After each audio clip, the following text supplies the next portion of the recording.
Hey y'all, it's your friendly neighborhood therapist. And look, we got 2 days today for our series in lesser known facts and lesser known people of the culture for Black History Month. So I didn't do yesterday, so I will be doing day 21 right now, and I'll do day 22 later. So right now, what I want to talk to y'all about real quick is something that is known, but that is not fully known, if that makes sense. Now, we all know about the transatlantic slave trade at this point. We also know that African kingdoms captured other Africans for the transatlantic slave trade, right? But what I want to focus on today is how that fact has been used by white people, particularly because I saw this just now on a post. That fact has been used kind of as a way to say, so the Europeans aren't the ones at fault, really, because y'all people captured y'all and gave y'all away, sold y'all off to all these different European nations to go into slavery. And they knew. First of all, to use that as a justification is trash in and of itself. That is not a justification, and that doesn't absolve Europeans from being outright horrendous colonizers. It does not. But we need to get some facts straight. All right? So let's get into it. All right. So, first and foremost, I'm going to be giving y'all some information from a researcher. All this information is from the same researcher. And I looked through several different sources to make sure things lined up, like from different researchers, and it lines up. So, all the information I'm giving you can easily be fact checked. And this shouldn't even be lesser known, but it is because y'all choose to stop researching at one point. You choose to stop right at other Africans captured Africans. But let's tell the truth of it. Let's tell the whole truth of the situation, shall we? So, this is a quote from the Port Bristol Museum. Slavery existed in Africa, but it was not the same type of slavery that the Europeans introduced. A slave might be enslaved in order to pay off a debt or pay for a crime. Slaves in Africa lost the protection of their family and their place in society through enslavement, but eventually they or their children might become part of their master's family and become free. This was unlike chattel slavery, in which enslaved Africans were slaves for life, as were their children and grandchildren. Chattel slavery is not the same as slavery pre colonization in Africa, in all the different kingdoms in Africa. Okay? For the most part, the slavery that occurred in African kingdoms was very much different. Still slavery, but different, and we cannot ignore that. All right, so how was African slavery different from slavery commonly practiced in the Americas? Slavery in Africa originated as the rewards of war and a punishment for criminals. People were not commonly born into slavery. Unlike in the Americas, slavery was not automatically passed from parents to children. People enslaved in African societies often gained freedom before the end of their lives. At times, they even became equal family members to those who once enslaved them.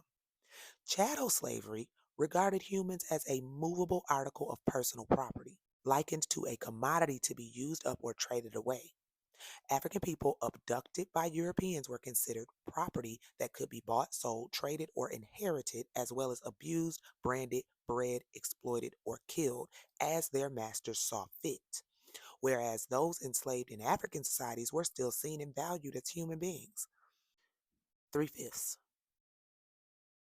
The Africans that were captured and brought here, brought to the Americas, and brought to other areas like Portugal, Spain, all that, they were considered subhuman, less than human, three-fifths human, a step above domesticated animals. And I venture to say, not even a step above domesticated animals because animals were treated better.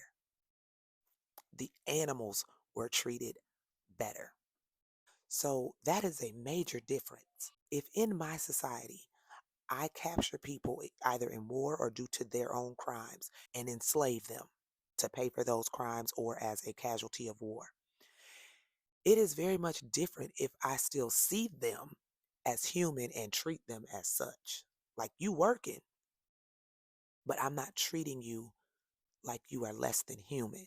Does that make sense? Now, we not going to sit up here and pretend like that might have been the case in every situation in African societies, but for the most part, typically, The captured were not treated like they were less than human. They were not killed. They were not beaten senselessly. They were not forever in slavery. They typically gained their freedom before the end of their lives.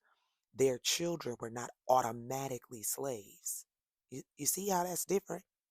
So, systems of slavery have varied throughout history. And get this fact right as well: slavery existed everywhere, not just on the continent of Africa, not just in the Americas, but slavery existed in Asian countries, slavery existed in Middle Eastern countries. Like, slavery existed everywhere. Research says that there are literally only two places where those people have never ever been enslaved or experienced slavery, Nepal being one of them. So, pre captivity African people, like all other people across the globe, lived within class based societies. Through war, debt, and crime, people lost their basic rights of freedom. However, slavery in Africa before foreign enslavement was drastically different from the chattel slavery practiced by Europeans in modern history. Now, as far as the Africans' participation in the European or the transatlantic slave trade, slavers came from Europe with the promise of foreign goods in exchange for people. At first, several African empires, kingdoms, and nations helped the European traders. They traded away captured enemies for European and Asian supplies. However, as the Europeans' demands grew in number, African leaders began to refuse sending away their people. And also, real quick, to add more to the story, just so you can get a little bit more context, y'all act like the Europeans sat on the coast of West and Central Africa, and other Africans just brought them 15 million plus fellow Africans to buy and transport like it was easy peasy lemon squeezy. Like, I'm just going to hand them to y'all. You asked, yes, we'll do it. Here you go. That's not what happened either. That's a myth. The Europeans actually built forts on the coast of Africa. Forts are defensive military constructions. That alone tells you that this was done by force. And it needs to be very clear that while some African kingdoms absolutely took part in the slave trade and profited from it, some African kingdoms and nations resisted slavery completely. They resisted the slave trade completely. And in some cases, they also offered refuge to those who were captured but ran away. Like, they offered them refuge and safety. In fact, let me tell y'all 10 nations that absolutely did not participate, take part in, none of that. They didn't, they completely resisted it. The Fanti people, found in West Africa and Ghana, completely refused. The Umbundu kingdoms of Ndonga, the Imamate of Futu Toro, which was a theocratic state located in present day Senegal, the Kikuyu, which are a Bantu speaking tribe that live in Kenya, the Benin Kingdom, the Mossi Kingdom, which was located in present day Burkina Faso, the Jola people who live near Senegal, the Baga, which were a Western African tribe that lived near the Guinea Atlantic coastline, the Kru people, who are a people indigenous to Western Africa, and the Balanta people, who lived in Guinea. Those 10 nations said, hell no, absolutely not. So we're not going to pretend like everybody participated. No, everybody did not. There are plenty of cases where an African kingdom or empire or nation helped the Europeans capture other slaves only to then be captured themselves. So it was never this idea of, oh, you're exempt. No, we don't look at you any different. And they started to catch on to that fact. Now, at the end of the day, African slavery doesn't justify the enslavement of Africans and the Americans by Europeans. No slave system should be considered the lesser of two evils. Okay, enslaving other humans is a malicious practice and it is unacceptable in every form and variation. So it doesn't matter that the type of slavery practiced in Africa was a more humane, I say that very loosely, form of slavery. That doesn't matter. It does not matter that the Africans who captured other Africans were uninformed about what they were sending them into. And let's get it clear too, after a while, they knew exactly what they were sending them into, especially those who were higher up and of higher status and class. They knew what they were sending them into. But the point is, When you first consider when things started, when the first Africans were captured for Europeans, okay? Once the whole concept of colonization comes into play, they were not aware that the slavery was going to be different. They did not understand chattel slavery. So it is very important to realize that the transatlantic slave trade as a system was unlike anything the world had witnessed before. No group had so severely dominated over another population, plundering the young resources of human strength and intellect like the European slave traders did to the African people. And even well known modern atrocities, such as the Holocaust and other genocides, they do not come close to the number of lives lost to slavery and the Black Holocaust. Slavery stretches back to the roots of mankind, varying in degree and severity throughout history, but none had ever been as oppressive as the European slave trade. Okay? None. None in the world. So I need y'all to understand that before y'all keep making asinine statements, no matter how true they might be, i.e., Africans captured other Africans. Factual statement, but finish it. If you're going to say that, finish the lesson.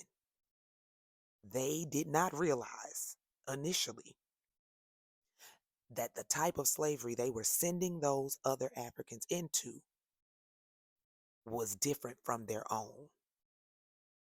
Again, that doesn't justify it because any form of slavery is wrong, but you have to add it because it adds the context. Y'all love saying stuff out of context, okay?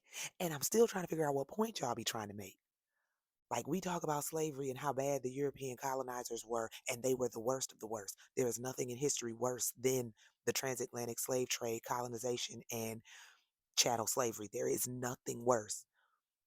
So I don't understand why you feel like saying, well, the Africans captured them does something here. What does that do? What does saying that actually do? Y'all have got to stop conflating these things. They are not the same. Too many scholars, historians, researchers have done the work to tell you it is not the same. And yet y'all want to use this as some kind of gotcha moment, as some kind of justification, as a way to say, oh, those Africans who captured other Africans are just as bad. No, I just don't see it that way. And neither do a lot of scholars. They were wrong, but wrong and just as bad are not the same thing. They were wrong, dead wrong. But again, they didn't know what they were sending those people into. And at the end of the day, chattel slavery is the most vicious and the worst atrocity to ever occur in the world. All right, y'all. Y'all have a beautiful, wonderful rest of the day. I will be back for day 22 in our series of lesser known facts and lesser known people of the culture for Black History Month shortly.